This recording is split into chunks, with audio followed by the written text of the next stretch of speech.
ഈ സ്വാതന്ത്ര്യ പ്രസംഗം ചെയ്യാന്ന് പറഞ്ഞാല് അതല്പം വാക്കുകളിൽ നമുക്ക് ഒതുക്കി പറയാവുന്നതാണ്. അതിലുപരി ഇന്നത്തെ ഈ പരിപാടിയുമായിട്ട് ബന്ധപ്പെട്ട് ചില കാര്യങ്ങൾ സൂചിപ്പിക്കാൻ ഞാൻ ആഗ്രഹിക്കുന്നു.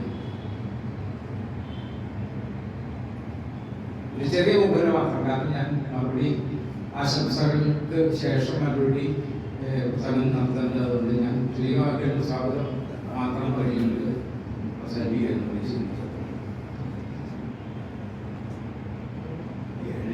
ചില വിപരീത അവസ്ഥകൾ കൊണ്ട് കേരള സമാജത്തിന്റെ സെക്രട്ടറി വരാനെത്തിയിട്ടുള്ളത് പറയിച്ചു.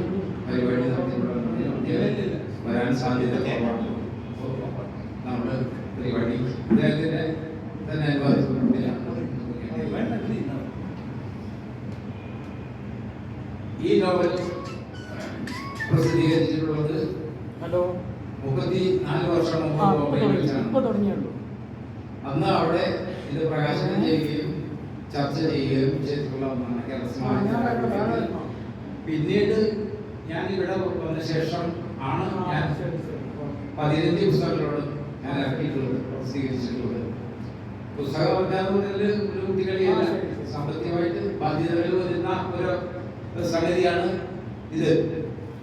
ഇവിടെ പിന്നെ പ്രകാശനം ചെയ്യാന്ന് പറഞ്ഞാൽ ഈ പുസ്തകം ഞാൻ എൻ്റെ ഇവിടെ വന്നതിന് ശേഷമുള്ള 15 പുസ്തകം എഴുതിയതിൽ ആദ്യമായിട്ടാണ് ഇത് ഞാനിവിടെ പ്രകാശനം ചെയ്യുന്നത്.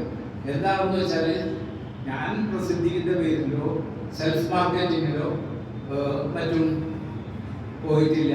അതുകൊണ്ട് എനിക്ക് സ്വാഭാവികമായിട്ടും ഞാൻ ഹൈലൈറ്റിൽ വന്നിട്ടുള്ള എന്നുള്ളത് സത്യമാണ്. ഞാൻ ഇവിടുത്തെ 76 പുസ്തകങ്ങൾ എഴുതിയിട്ട് കൊടുത്തിരുന്നു, പലർക്കും കൊടുത്തിരുന്നു. അത് വായിക്കാൻ അഭിപ്രായം പറഞ്ഞിട്ട് എഴുത്തുകാർക്ക്, എനിക്ക് തരുന്ന എഴുത്തുകാർക്ക് ഞാൻ പുസ്തകം കൊടുക്കാറുണ്ട്. പുസ്തകം വിൽക്കാറില്ല. അത് DC ആണ് എൻ്റെ പുസ്തകങ്ങൾ കഴിഞ്ഞ 6 പബ്ലിഷ് ചെയ്തിട്ടുള്ളത്. ഇതിലും മറുപടിയിൽ ഞാൻ കൂടുതൽ സംസാരിക്കും. എൻ്റെ കർമ്മത്തിലേക്ക് ഞാൻ പ്രവേശിക്കും. 35 വർഷത്തെ ഗ്യാപ്പിന് ശേഷം ഈ പുസ്തകം വായനക്കാരിലേക്ക് വീണ്ടും വരുന്നു എന്നുള്ളതാണ് ഇതിൻ്റെ വലിയൊരു പ്രത്യേകത. അന്നത്തെ ജീവിതസ്ഥിതിയും ഇപ്പോഴത്തെ ജീവിതസ്ഥിതിയും തമ്മിലുള്ള വ്യത്യാസം നമ്മൾ മറക്കാതിരിക്കണം. പക്ഷേ അതിൻ്റെ ഗ്യാപ്പ് നമ്മൾ ഈ പുസ്തകം വായിക്കുമ്പോൾ അതിനൊരു കൺസിഡർ ചെയ്യേണ്ടിയിരിക്കുന്നു. ഞാനിപ്പോൾ ആക്ച്വലി പറയാൻ ഉദ്ദേശിക്കുന്നത് ഈ നോവലിനെ എങ്ങനെ വായിക്കണം, അല്ലെങ്കിൽ എങ്ങനെ നമ്മൾ ഇത് കാണണം എന്നുള്ളതായിരിക്കും. ഞാൻ ഉദ്ദേശിക്കുന്നത് നമ്മുടെ പഴയ പുസ്തകങ്ങൾ, ആ സമയത്തുള്ള 80കളുടെ പുസ്തകങ്ങൾ എങ്ങനെയായിരുന്നു, ആ രീതിയിൽ തന്നെയാണ് നമ്മൾ അത് കാണേണ്ടത്. നമ്മൾ പല മാഗസിനുകളിലൊക്കെ നോവൽ വായിച്ചിട്ടുണ്ടാവും.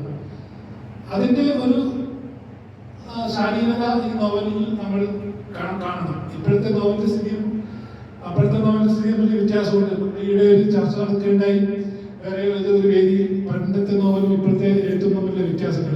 അത് നമ്മൾ തീർച്ചയായും ഇതിൽ വ്യത്യാസം കാണും.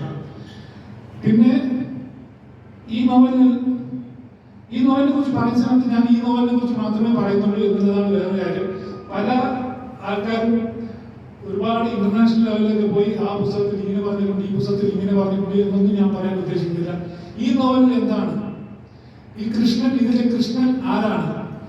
ഒരുപക്ഷെ നമ്മൾ ഈ നോവൽ വായിക്കുന്ന സമയത്ത് ഈ കൃഷ്ണൻ എന്നാള് അർഷൻസാദ് തന്നെയാണോ എന്ന് സംശയിക്കേണ്ടിയിരിക്കുന്നു എന്ന രീതിയിൽ നമ്മൾ ചിന്തിക്കണം. ചില സമയത്ത്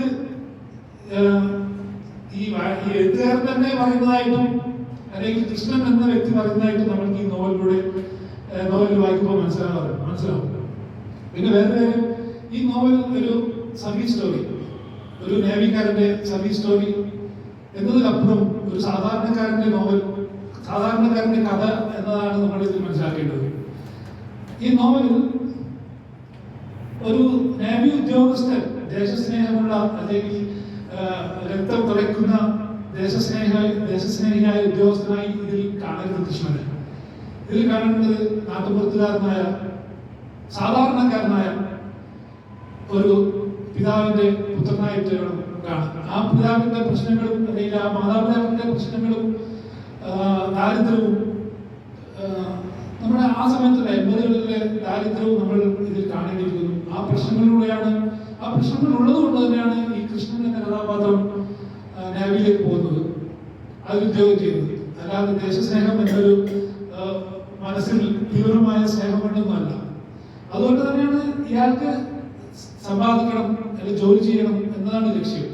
അതുകൊണ്ട് തന്നെ ആയിരിക്കണം മേലുദ്യോഗസ്ഥന്മാരുടെ ആത്മതൃപ്തികളും ഈ കഥാപാത്രം സഹിക്കുന്നുണ്ട്, അറിയുന്നുണ്ട്. അത് മനസ്സിൽ കോരി ഒരുപാട്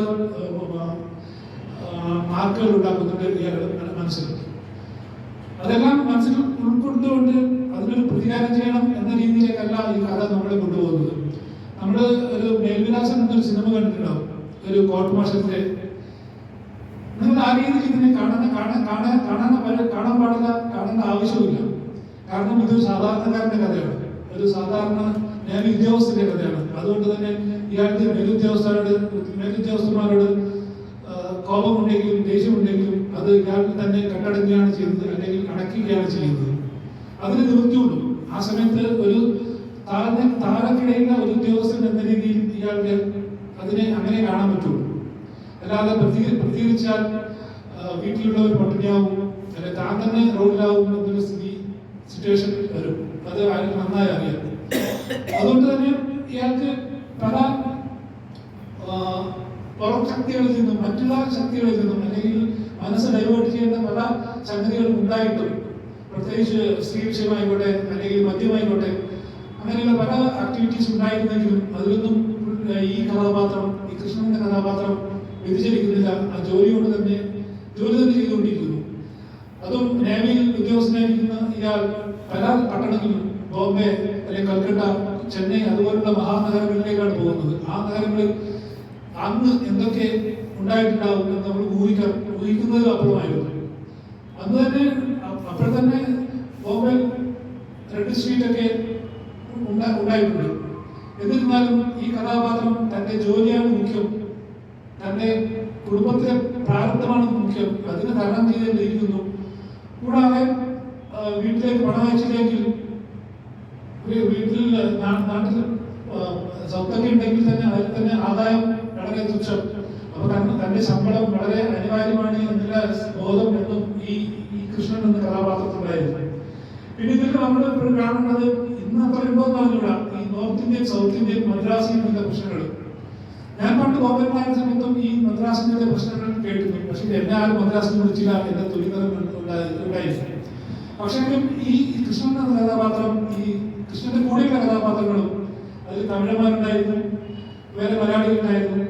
അവരെയൊക്കെ മദ്രാസിൽ നിന്നുള്ള സംബോധന നോർത്ത് ഇന്ത്യക്കാർ സംബോധന ചെയ്യുന്ന സമയത്തും ഈ കൃഷ്ണൻ അതെല്ലാം അറിയുന്നുണ്ടായിരുന്നു, അതെല്ലാം മനസ്സിലാക്കുന്നുണ്ടായിരുന്നു. എന്നിരുന്നാലും അതിൽ പ്രതികരിക്കാൻ ഒരു കൃഷ്ണൻ എന്ന ഒരു ജോലിക്കാരനെ അല്ലെങ്കിൽ ഒരു നേവി ഉദ്യോഗസ്ഥന് കഴിയുമായിരുന്നില്ല. നോർത്ത് ഇന്ത്യക്കാർ അതിന് ഒരുപാട് പേര് ഉള്ളത് കൊണ്ട് തന്നെ അവർക്ക് അതിന് മേൽക്കോയ്മ അത് ഇന്നും അങ്ങനെ തന്നെയാണെന്ന് തോന്നുന്നു. Okay, North Indian, South Indian, മദ്രാസിന്റെ പേര് പൊതുവെ ഈ നോർത്ത് തന്നെ പറഞ്ഞിട്ടുണ്ട്. ഈ മദ്രാസി, സൗത്ത് ഇന്ത്യക്കാരെ എല്ലാവരെയും മദ്രാസിൽ നിന്ന് വിളിക്കുന്ന ഒരു സമ്പ്രദായം ഉണ്ടായിരുന്നു. പിന്നീടാണ് തൊണ്ണൂറിന് ശേഷമാണ് മദ്രാസിന്റെ പേര് വിളി കുറഞ്ഞു വന്നത്. കാരണം മദ്രാസി ഈ മലയാളികൾ, കന്നഡക്കാർ, തമിഴന്മാർ എന്നുള്ള വ്യത്യാസം അവർക്ക് മനസ്സിലായത് 90-കൾക്ക് ശേഷമാണെന്ന് എനിക്ക് തോന്നുന്നു. ആ സമയം 95-ന് ശേഷം ഞാൻ ബോംബെ ഉണ്ടായ സമയത്ത് തന്നെ മദ്രാസിൽ വളരെ അപൂർവമായി സംബോധന ചെയ്യാറുണ്ടായിരുന്നു. എന്നിരുന്നാലും ഈ ഡിഫൻസിൽ, അത് നാവി ആയിക്കോട്ടെ അല്ലെങ്കിൽ മിലിറ്ററി, എയർഫോഴ്സ് ആയിക്കോട്ടെ, അതിൽ ഈ വ്യത്യാസം ഒരുപാടുണ്ടായിരുന്നു. ഞാൻ ആ സമയത്ത് ഒരു സിവിലിയന്റെ കൂടെ താമസിച്ചിട്ടുണ്ടായിരുന്നു ബോംബെയിൽ ആ സമയത്ത്. ആ സിവിലിയൻ ഒരു തമിഴനായിരുന്നു. ആ തമിഴൻ ഡ്രൈവർ, അയാൾക്ക് എന്നും അയാൾക്ക് കോൾ വരുന്നത് ഇയാളെ മദ്രാസിൽ നിന്ന് വിളിച്ചിട്ടായിരുന്നു കോൾ വരുന്നത്. അയാളുടെ പിക്കപ്പ് ചെയ്ത് ഡ്രോപ്പ് ചെയ്യുന്ന അയാളുടെ മേലുദ്യോഗസ്ഥൻ അയാളുടെ മദ്രാസിൽ നിന്ന് വിളിക്കുന്നത്. അയാളെ മദ്രാസിൽ വിളിക്കുന്നത് അയാൾക്ക് സന്തോഷമായിരുന്നു, കാരണം അയാൾ തമിഴനായിരുന്നു. അയാൾ കോയമ്പത്തൂർക്കാരനായിട്ട് മദ്രാസിൽ വിളിക്കുന്നതിൽ ഞാൻ ചെന്നൈക്കാരനാണെന്നില്ല ഒരു സന്തോഷം അയാൾക്കുണ്ടായിരുന്നു. പക്ഷെ ആ സന്തോഷം മലയാളികൾക്കോ അല്ലെങ്കിൽ കന്നഡക്കാർക്കോ തീരെ ഉണ്ടായിരുന്നില്ല. പ്രത്യേകിച്ച് കന്നഡക്കാർക്ക് ബാംഗ്ലൂരിലുള്ളവർക്ക് ആ വിളി തീരെ ഇഷ്ടമായിരുന്നില്ല. അങ്ങനെയുള്ള പ്രശ്നങ്ങളിലൂടെയാണ് ഈ കൃഷ്ണൻ കഥാപാത്രം പോകുന്നത്. പിന്നെ ഇതിൽ വേറൊരു പ്രശ്നം, വേറൊരു കാര്യമുള്ളത്, മദ്യം എന്നുള്ളത്. ഇവർക്ക് കോട്ടാമിന്റെ സംഭവമൊക്കെ എല്ലാവരും കഴിക്കുന്നതായിരിക്കും. പക്ഷെ അതിന്റെ ആലസ്യം മേലുദ്യോഗസ്ഥന്മാർ ശരിക്കും നന്നായി ഉപയോഗിച്ചു എന്നല്ല അതിനെ പറയേണ്ടത്. അത് നന്നായി ഉപയോഗിച്ച ശേഷം ഈ മറ്റുള്ള താഴെ കഴിയുന്ന തൊഴിലാളികളെ വളരെ വൃത്തിഹീനമായ രീതിയിൽ അല്ലെങ്കിൽ മോശമായ രീതിയിൽ വിളിക്കുകയും അല്ലെങ്കിൽ ഉപദ്രവിക്കുകയും ചെയ്യുന്നത് നമുക്ക് ഈ നോവലിൽ വായിക്കാൻ കഴിയും. അങ്ങനെ പിന്നെ നമ്മൾക്ക് ഇതിൽ വേറൊന്ന് മനസ്സിലാക്കുന്നത് ഈ യാത്രയാണ്. ഹസൻ സാഹിബ് യാത്ര ചെയ്തിരിക്കുന്ന ഈ പട്ടണങ്ങളിൽ വിനായകാഞ്ചേരി, ശ്രീലങ്ക എന്നിവിടങ്ങളിലേക്ക് പോകുന്നതിനെ കുറിച്ചും ഹസൻ സാഹിബ് ഈ നോവലിൽ പറഞ്ഞിട്ടുണ്ട്. അത് നമ്മൾക്ക് ആ സമയത്തും നല്ലൊരു പുതിയൊരു അനുഭവമായിരിക്കും. പക്ഷെ ഇപ്പോഴും അത്രത്തോളം നല്ലൊരു അനുഭവമോ അല്ലെങ്കിൽ പുതിയൊരു അനുഭവമോ ആണെന്ന് എനിക്ക് പറയാൻ കഴിയില്ല. എന്നാലും അത് വായനാസുഖത്തിന് അതൊരു ഇദ്ദേഹം ചെയ്ത യാത്രയെ കുറിച്ച് പറയുന്നത് വളരെ രസകരമായിട്ടുണ്ട്. പിന്നെ കൃഷ്ണൻ എന്ന കഥാപാത്രം ആണ് നമ്മൾക്ക് ഈ നോവലിൽ ആദ്യം മുതൽ അവസാനം വരെ കാണാൻ പോകുന്നത്. അതുകൊണ്ട് തന്നെ ഒരു ഹീറോ ഓറിയന്റഡായ ഒരു സിനിമയെ കുറിച്ച് ആലോചിക്കുമ്പോൾ നമ്മളെപ്പോഴും ഹീറോ ഓറിയന്റഡ് ഹീറോയിൻ ഓറിയന്റഡ് ആയിരിക്കുമല്ലോ ചിന്തിക്കുക. അതുപോലെ നോക്കുകയാണ് ഈ നോവൽ ഒരു ഹീറോ ഓറിയന്റഡ് ആണ്. കൃഷ്ണൻ എന്ന കഥാപാത്രമാണ് ഇതിലെ പ്രധാന കഥാപാത്രം. പിന്നെ തീർച്ചയായും സപ്പോർട്ടിംഗ് ക്യാരക്ടേഴ്സും അവരവരുടെ റോളുകൾ ചെയ്യുന്ന സമയത്ത് നമ്മുടെ മനസ്സിൽ തങ്ങി നിൽക്കുന്ന ഏതാനും കഥാപാത്രങ്ങൾ നമുക്ക് ഇതിലൂടെ കാണാൻ കഴിയും.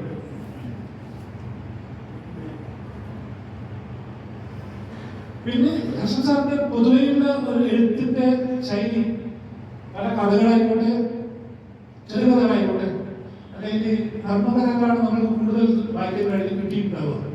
പക്ഷെ ഈ നോവൽ നർമ്മത്തിൽ പൊതുന്നത് കാര്യമായിട്ടൊന്നുമില്ല. നർമ്മം കുറവാണ്. ആ നർമ്മം എന്ന പ്രതീക്ഷയായിട്ട് ഈ നോവൽ വായിക്കുന്നത് ഒരു സീരിയസ് ആയി വായിക്കേണ്ട നോവൽ തന്നെയാണ്. ഞാൻ പറഞ്ഞില്ലേ, ഒരു മേലുദ്യോഗസ്ഥന്റെ നർമ്മകഥകൾ ഹസൻ സാറിന്റെ നർമ്മകഥകൾ വായിക്കണമെങ്കിൽ അദ്ദേഹം വേറെ ആയിരിക്കും. പിന്നെ ജോബിന്റെ ഇത് തീർച്ചയായും ഒരു ഉദ്യോഗസ്ഥന്റെ ന്യായോദ്യോഗസ്ഥന്റെ കഥയാണ്. തുടങ്ങുന്നതും അവസാനിക്കുന്നതും ന്യായോദ്യോഗസ്ഥരിൽ ഇരിക്കുന്ന കൃഷ്ണൻ എന്ന കഥാപാത്രം തന്നെയാണ്. നോവൽ അവസാനിക്കുമ്പോൾ കൃഷ്ണൻ എന്ത് ചെയ്യുന്നു അതാണ് നമുക്ക് അറിയേണ്ടത്, അതാണ് നമ്മൾ വായിച്ചറിയേണ്ടത്.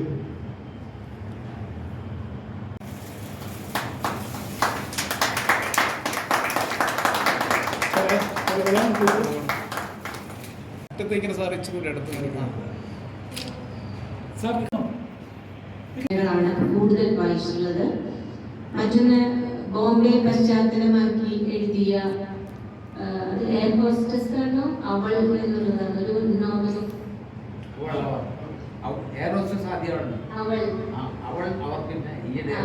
അവൾ അത് ഞാൻ വായിച്ചിട്ടുണ്ട്.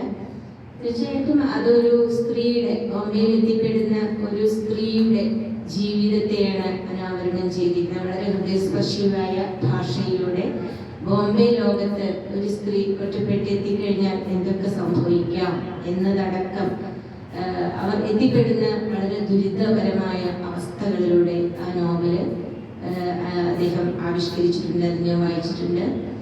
ഇന്നത്തെ ഈ നോവലിനെ കുറിച്ച് കൂടുതൽ എനിക്ക് പറയാനില്ല, കാരണം വായിക്കാതെ പറയുന്നതിൽ അർത്ഥമില്ല. പക്ഷെ ഇവിടെ ഡോക്ടർ പ്രേംരാജ് വളരെ ആധികാരികമായിട്ട് ആ നോവലിന്റെ ഒരു ആത്യന്തമായ വിവരണം നൽകി.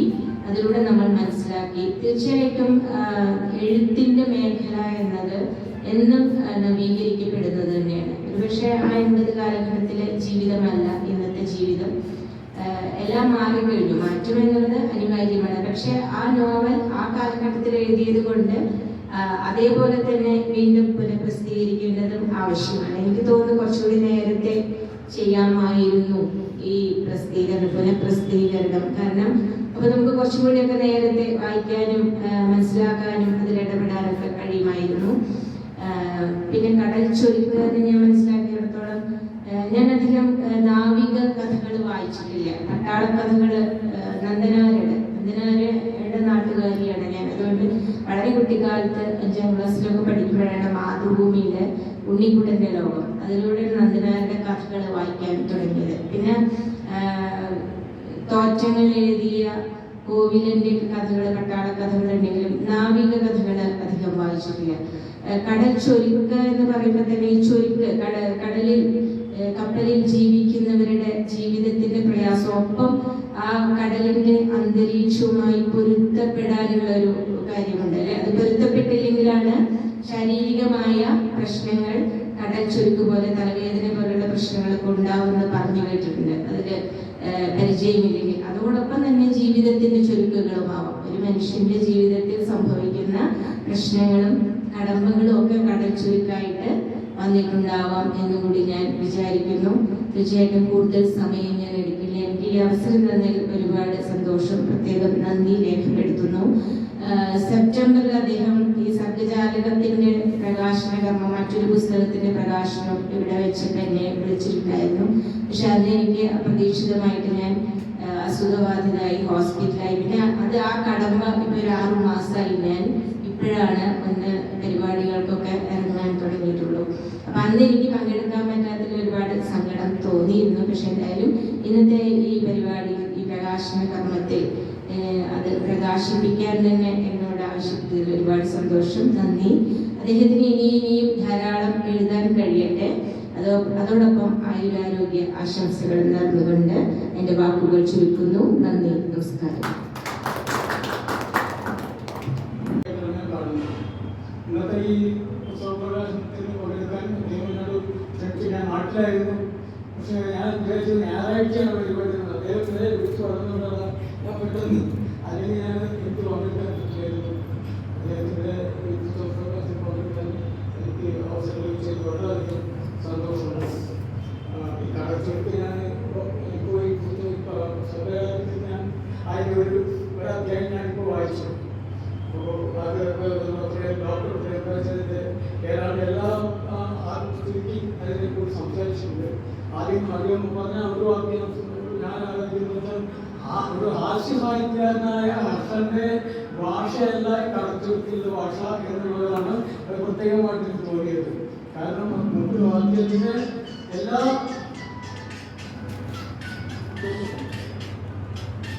ജാലകത്തിന്റെ അതാണ്. അപ്പം അദ്ദേഹത്തിൻ്റെ ആ ബാംഗ്ലൂരിൽ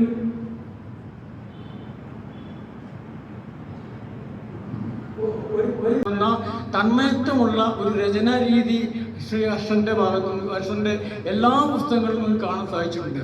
കാരണം വളരെ വലിയ പരാമർശങ്ങൾ നടത്തിക്കൊണ്ട് പേജുകൾ നടക്കുന്നതല്ല പുസ്തകരചന.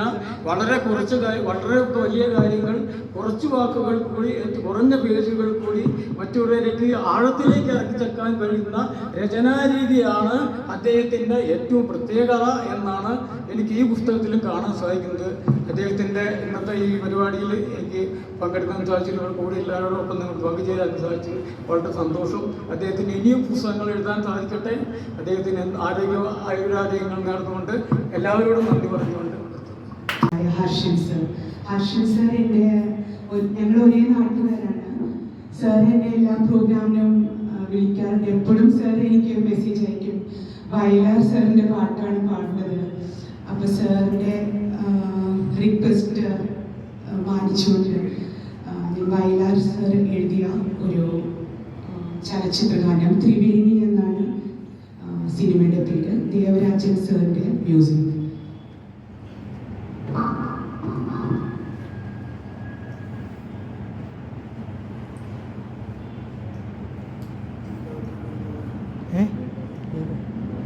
ഇതോ ഡോക്ടർ പ്രേംരാജ് കോട്ട.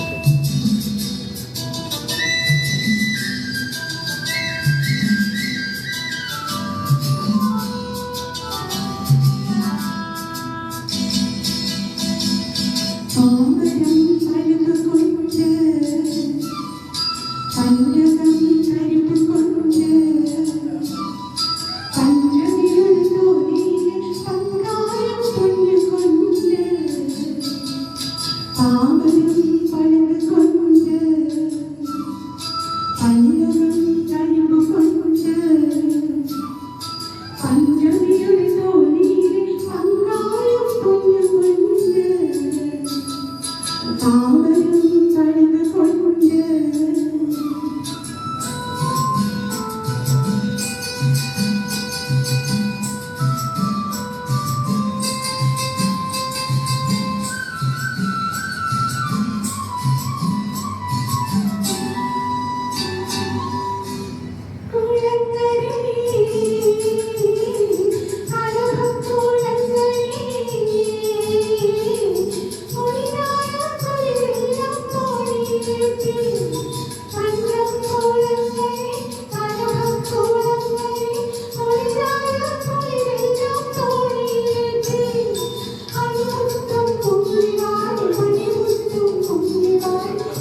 പാഠമാണ് ഇന്ന് എനിക്ക് 1 മണിക്കൂർ കൊണ്ട് ലഭിച്ചത്. എൻ്റെ ജീവിതത്തിൽ എന്നും അത് നല്ല അനുഭവങ്ങളിൽ കൂട്ടിച്ചേർക്കാൻ ഈ സമയം ഞാൻ ഹൃദയപൂർവ്വം ഞാൻ ഈ അവസരം ഞാൻ ഉപയോഗപ്പെടുത്തുന്നു. അതൊരിക്കലും എൻ്റെ ജീവിതത്തിൽ നിന്ന് മറക്കപ്പെടുന്നതല്ല. ഈ ഒരു സന്ദർഭത്തിൽ ഇത്തരം കൂടിച്ചേരലുകൾ അനിവാര്യമാണ്. പ്രത്യേകിച്ച് 60 വയസ്സ് കഴിഞ്ഞ അതേ റിട്ടയർമെൻറ്റ് ജീവിതം ആസ്വദിക്കുന്ന ഇത്രയും കൂട്ടായ്മകൾ കുറച്ചുകൂടെ പങ്കാളിത്തം കൊണ്ടും ഇടപെടൽ കൊണ്ടും സജീവമാണെന്ന് എൻ്റെ ഒരു അപേക്ഷയാണ് എനിക്ക് മുന്നോട്ട് വയ്ക്കാനുള്ളത്. എന്തായാലും ഈ ഒരു സന്ദർഭം തന്നതിൽ നിങ്ങളുടെ ഒപ്പം പങ്കേറാൻ കഴിഞ്ഞതിൽ സന്തോഷം അറിയിച്ചുകൊണ്ട് എൻ്റെ ചെറിയ വാക്കുകൾ നിർത്തുകയാണ്. സാറിന് പരിചയപ്പെടുത്താൻ പറഞ്ഞതുപോലെ ദാമു പാരിപ്പാട് സാറാണ്. Thank you very much.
മാധവമോ നവഹേ മന്ദമോ മണിക്കവിൽ മലരായി വിടർത്തിയെങ്കിൽ തങ്കശിപ്പിയിൽ നിന്റെ തേനത ചുണ്ടി ഒരു സംഗീത ബിന്ദുവായ ഉണർന്നുവെങ്കിൽ ചന്ദ്രികയിലലിയും ചന്ദ്രകാന്തം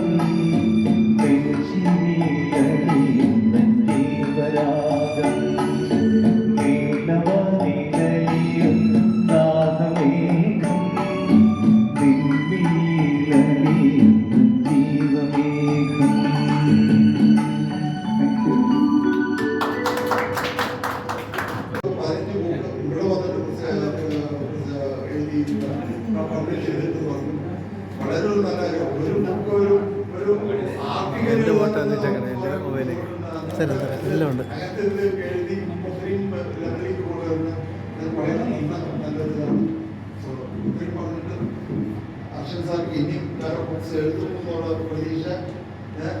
എനിക്ക് മലയാളം വായിക്കാൻ അറിയില്ല. ഇംഗ്ലീഷിൽ ട്രാൻസ്ലേറ്റ് ചെയ്ത്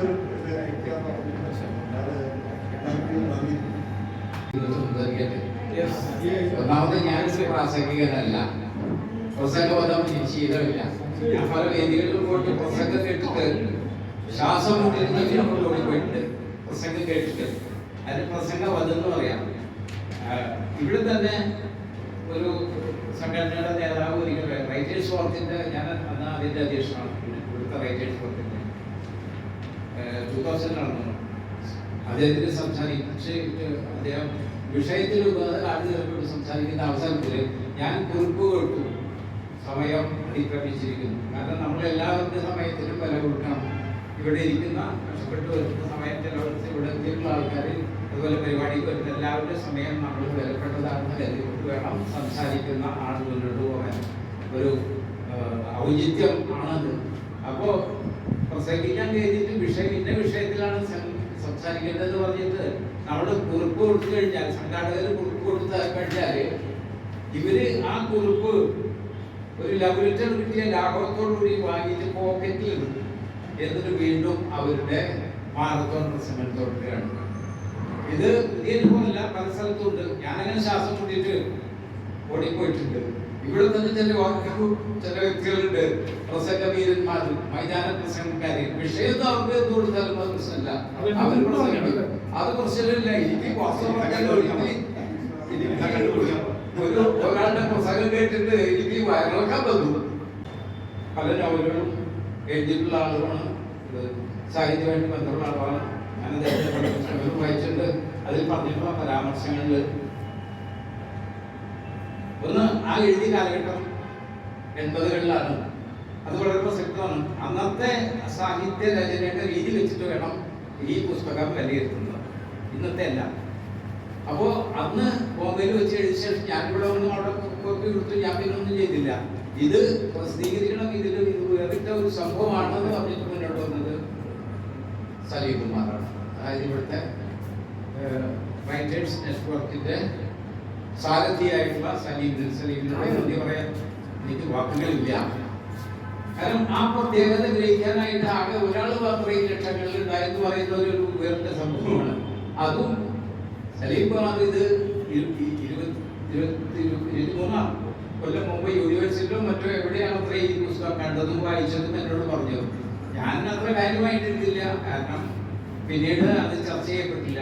എൻ്റെ പുസ്തകങ്ങളിൽ രണ്ടെണ്ണം അവിടെ ചർച്ച ചെയ്തിട്ടുണ്ട്, പക്ഷേ പ്രകാശനം ഇതാദ്യമാണ്. എന്നുവെച്ചാൽ ഞാൻ എഴുതി പലർക്കും കോപ്പി കൊടുത്തിട്ടുണ്ടെങ്കിലും പബ്ലിസിറ്റിക്ക് പോയിട്ടില്ല. എൻ്റെ തന്നെ ഹാസ്യവേദിയിൽ എനിക്ക് വേണമെങ്കിൽ പ്രകാശനം ചെയ്യായിരുന്നു. 20 കൊല്ലമായിട്ട് നിലവിലുള്ള സംഘടന ഇന്നും ഉണ്ട്, വേറിട്ട് പോകാതെ. പക്ഷെ ഇന്ന് ആരോഗ്യ പ്രശ്നങ്ങൾ കൊണ്ടും ആയുസിന്റെ ലുപ്തത കൊണ്ടും ആളും പലരും ഈ ലോകാവകാശം പിടിച്ചതുകൊണ്ട് നാമമാത്രമായി അങ്ങനെയുള്ളൂ. ഇന്ന് ആശുപത്രിയിൽ തന്നെയാണ് ഇവിടെ പ്രധാനമായിട്ടുള്ള ആയ പിന്നെ മിസ്റ്റർ മോഹൻ എന്ന് തുടങ്ങിയ ആളുകൾ ഇവിടെയുള്ള പ്രധാനത്തിൽ തന്നെയാണ് നമ്മുടെ ഹെന, പിന്നെ പി കെ നായർ, പലപ്പോഴും ഇവരൊക്കെ ആശുപത്രിയിൽ വിട്ടു വന്നിട്ടുള്ള. എന്നിട്ടും ആശുപത്രിയിൽ പുസ്തകം ഞാൻ ഇതുപോലെ പ്രകാശനം ചെയ്യാൻ പോയിട്ടില്ല. എന്നുവെച്ചാൽ I didn't want to have so much of publicity, I didn't want to beat my own trumpet. പലരും ചെയ്യുന്നത് എന്താണെന്ന് വെച്ചാൽ ഈ കോഴി ലബർട്ടിട്ട് കഴിഞ്ഞിട്ട് പുറത്ത് കയറിയിട്ട് എയർപോർട്ടിട്ട് അറിയിക്കാൻ ലോകത്തെ. ഞാൻ അതിന്റെ പുറകെ പോയിട്ടില്ല, എനിക്ക് അതിനോട് വലിയ താല്പര്യമില്ല, ഞാനത് പ്രോത്സാഹിപ്പിക്കുന്നില്ല. കാലം നിശ്ചയിക്കുക, രചനയുടെ ഗുണം ആശുപത്രിയിലേക്ക് പോയപ്പോ എനിക്ക് അറിയില്ല.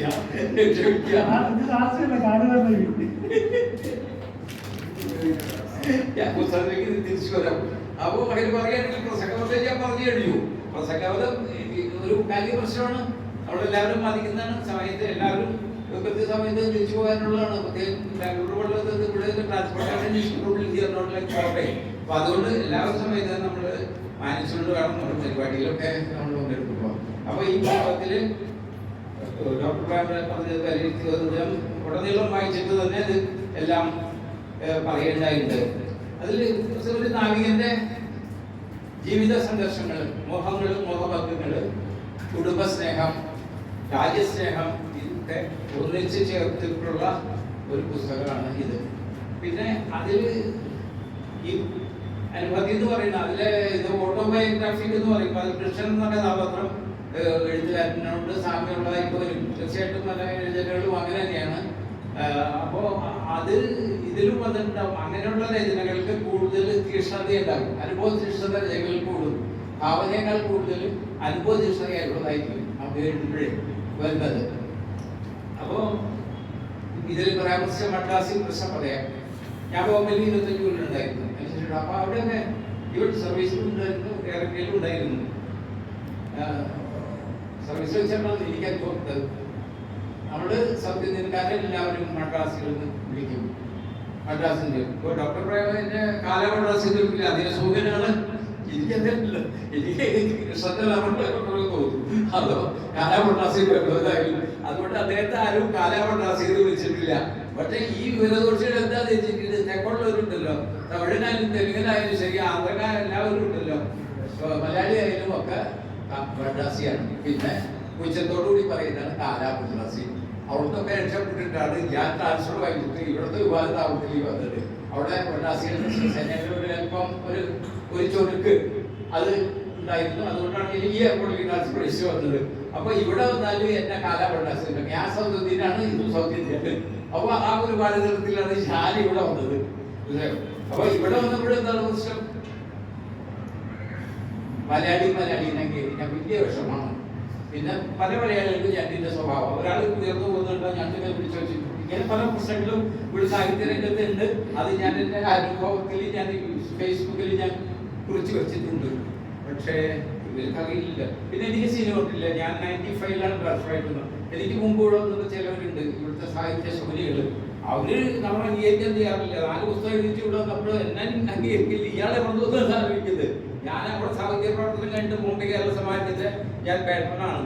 പിന്നെ അവരുടെ മാസികയിൽ പ്രവർത്തിച്ചിട്ടുണ്ട്. അത് കഴിഞ്ഞിട്ടാണ് ഇവിടെ വരുന്നത്. അപ്പൊ ഞാൻ ഇവിടെ വരുമ്പോൾ എനിക്ക് സീനിയോറിറ്റി പോരാ എന്നുള്ള ഒരു നിലപാടാണ് ഇവിടുത്തെ എനിക്ക് മുമ്പ് വന്നിട്ടുള്ള സ്വയം പ്രഖ്യാപിതരായിട്ടുള്ള എഴുത്തുകാർ. പക്ഷെ ഞാൻ അംഗീകരിക്കാൻ പോയില്ല അവരാരും. പിന്നെ എന്താന്ന് വെച്ചിട്ടുണ്ടെങ്കിൽ ഇത് തോന്നാൻ തോന്നാതെ സ്വാഭാവികമായിട്ട് മലയാളിയെ അംഗീകരിക്കാൻ കഴിയാത്തില്ല. പക്ഷെ ഞാൻ പറയുന്നത് എന്താണെന്ന് വെച്ചാൽ ലെറ്റ് 100 ഫ്ലവേഴ്സ് ബ്ലൂം. എനിക്ക് സാഹിത്യത്തിൽ എഴുതുന്നവരോട് വലിയ മതിപ്പാണ്. അപ്പോൾ എല്ലാവരും എഴുതുമ്പോൾ തനിക്ക് വെറുക്കുഞ്ഞാണ്, അതുപോലെയാണ്. അപ്പോൾ ഇതിൽ പറഞ്ഞ ഉത്തരേന്ത്യൻ സ്ഥലത്തിനും വിവേചനത്തെ കുറിച്ച് ഞാൻ പറഞ്ഞില്ല, അതുകൊണ്ട് അധികം സ്പർശിച്ചിട്ടുള്ള കാര്യമാണ്. പിന്നെ മദ്രാസ് പ്രശ്നം ഞാൻ പറഞ്ഞു കഴിഞ്ഞു. ഹാസ്യരചന ഇതിൽ ഒരു തരി പോലും ഹാസ്യം കലർത്തിയിട്ടില്ല. ഇത് ഗൗരവമുള്ള ഒരു വിഷയമാണ്.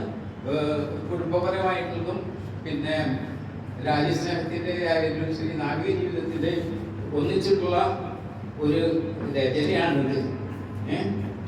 അപ്പോൾ അത് ഒരു ക്ലാസിക്കാണെന്ന് ഞാൻ അവകാശപ്പെടുന്നില്ല. അതിന് ആ കാലഘട്ടത്തിൻ്റെ രചന വെച്ച് നോക്കുമ്പോൾ റീഡബിലിറ്റി ഉള്ള ഒരു പുസ്തകം തന്നെയാണ്. ഇന്നും നമുക്ക് അത്യന്താധുനിക രചന ഇല്ലാതെ വായിച്ചു പോകാൻ പറ്റുന്ന ഒന്നാണ് ഈ പുസ്തകം എന്നാണ് എനിക്ക് തോന്നുന്നത്. പിന്നെ ശ്രീമതി ഇതിരെയും എൻ്റെ പുസ്തകത്തെ കുറിച്ച് ഇത് ഒരു ചർച്ചയല്ല. കാരണം പുസ്തകം